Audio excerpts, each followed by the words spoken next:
Puji nama Tuhan, Shalom keluarga besar Betani Alberta Solo Baru dimanapun kita berada. Pada pagi hari ini kita akan melanjutkan sesi renungan pagi kita tentang Injil Kasih Karunia. Di dalam setiap kehidupan kita orang percaya, saya yakin percaya setiap kita menerima yang namanya Injil Kasih Karunia, yaitu kabar keselamatan, yaitu kasih karunia yang Allah berikan atas setiap kehidupan manusia. Setiap manusia menerima kasih karunia Allah yang sama. Allah tidak pernah membedakan kasih karunia-Nya atas setiap kehidupan kita. Yang membedakan adalah respon kita untuk menerima Injil kasih karunia itu sebagai kabar keselamatan, sebagai kasih karunia Allah, anugerah Allah yang Tuhan limpahkan atas kehidupan manusia. Anugerah kasih karunia adalah pemberian Allah yang Tuhan berikan atas kehidupan manusia lewat dirinya mati dan disalibkan. Tuhan Yesus memberikan anugerahnya dan hidupnya untuk setiap manusia, umat pilihan Allah. Anugerah Allah itu diberikan atas setiap kehidupan manusia, dan Allah memberikannya itu karena Allah mengasihi hidup manusia. Manusia merespon setiap kasih karunia Allah, dan manusia mengerti bahwa kasih karunia Allah itulah yang menyelamatkan hidup manusia. Setiap manusia menerima Injil kasih karunia, dan Tuhan tidak pernah membedakannya. Injil kasih karunia itulah yang menyelamatkan hidup manusia. Paulus adalah salah satu contoh orang yang menerima Injil kasih karunia. Bahkan ketika dia menerima Injil kasih karunia, hidupnya dibakar oleh Tuhan dan dia membagikan Injil kasih karunia.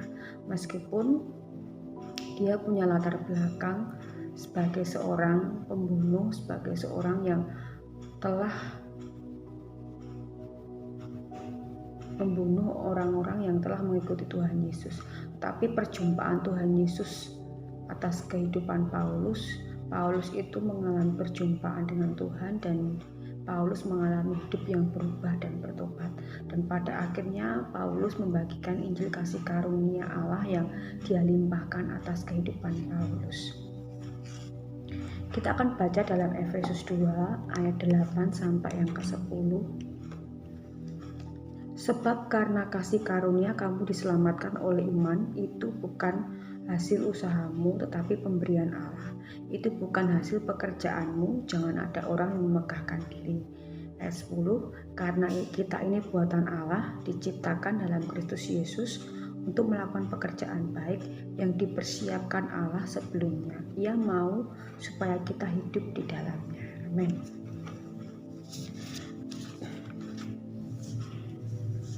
Paulus ketika menulis surat ini, dia berada di dalam penjara. Latar belakangnya adalah keadaan masyarakat di Efesus pada saat itu adalah orang-orang yang masih melakukan penyembahan kepada dewa Yunani. Paulus tergerak hatinya, dia rindu membagikan Injil kasih karunia kepada jemaat di Efesus supaya jemaat di Efesus mengalami yang namanya kasih karunia Allah. Di pasal 2 ini ditekankan bahwa semua orang percaya ada dalam kasih karunia dan dia dipersatukan di dalam Kristus. Jadi kasih karunia Allah itulah yang menyelamatkan hidup kita dengan Kristus. Ada 3 hal. Yang pertama, kasih karunia itulah yang menyelamatkan manusia oleh iman yang diberikan Allah. Jadi kasih karunia itu adalah pemberian Allah. Setiap kita menerima kasih karunia Allah sebagai pemberian Allah. Jadi tidak ada satupun usaha dalam hidup manusia yang bisa menyelamatkan dirinya. Karena hanya kasih karunia Allah lah yang menyelamatkan hidup manusia ketika manusia berdosa. Bahkan Tuhan sendiri yang sudah memberikan kasih karunia-Nya atas kehidupan manusia. Jadi setiap manusia menerima Injil kasih karunia Allah karena Allah mengasihi manusia. Injil kasih karunia Allah itulah yang menyelamatkan hidup manusia. Manusia diselamatkan oleh iman yang diberikan oleh Allah. berarti tidak ada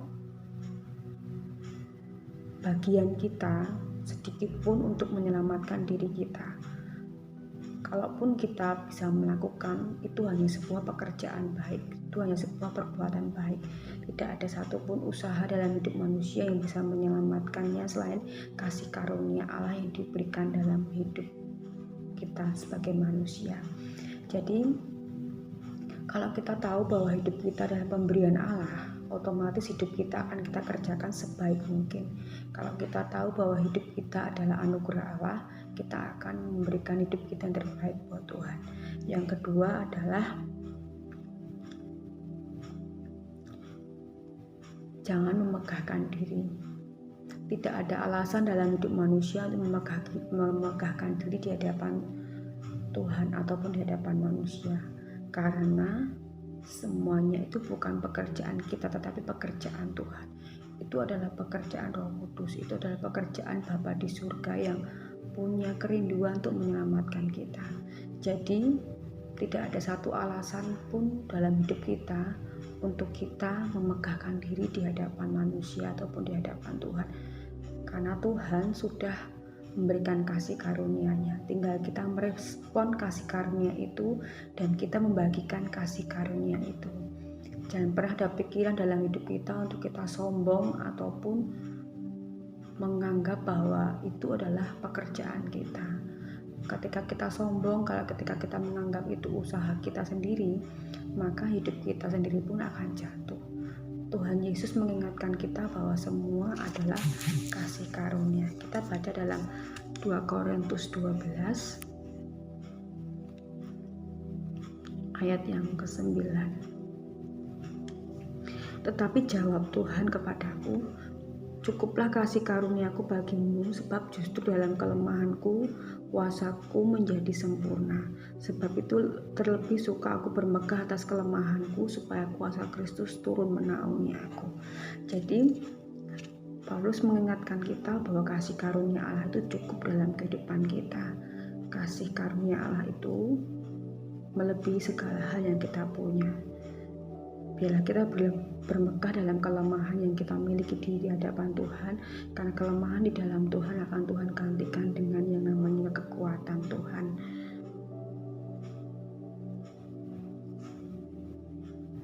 Ketika kita tidak memegahkan hidup kita di hadapan Tuhan yang sama, berarti itu adalah ungkapan kita kalau kita sudah hidup diselamatkan oleh Tuhan.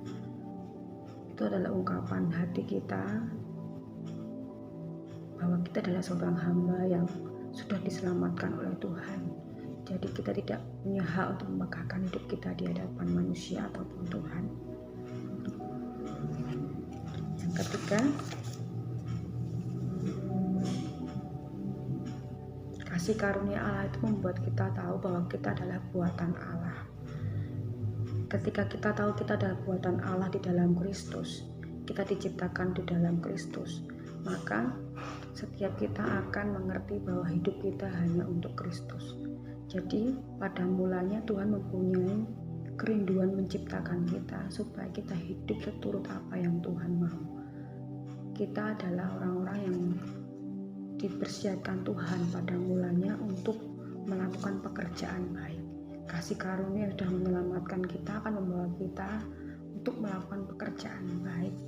Jadi dasarnya adalah hidup dalam kasih karunia Allah, dasarnya adalah hidup dalam pemberian Allah, hidup sebagai hamba yang tidak memegahkan diri, dan pada akhirnya setiap yang kita lakukan untuk pekerjaan baik, untuk pekerjaan Tuhan, untuk pekerjaan sesama kita, itu adalah untuk kemuliaan Tuhan dan memberkati orang-orang di sekitar kita.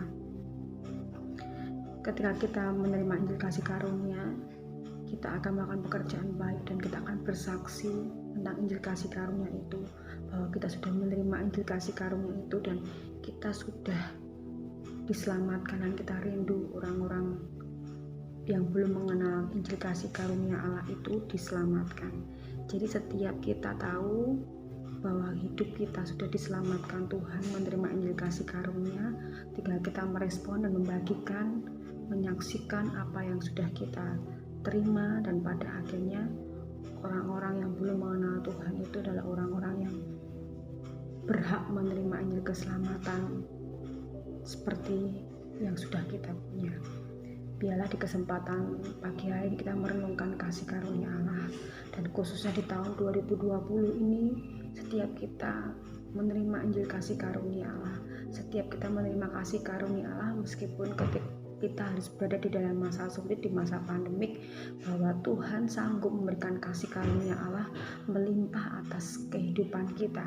Dan biarlah kita menyongsong di tahun baru nanti kita hidup dalam kasih karunia Allah yang melimpah atas setiap kehidupan kita, sehingga kita tidak takut menjalani kehidupan kita.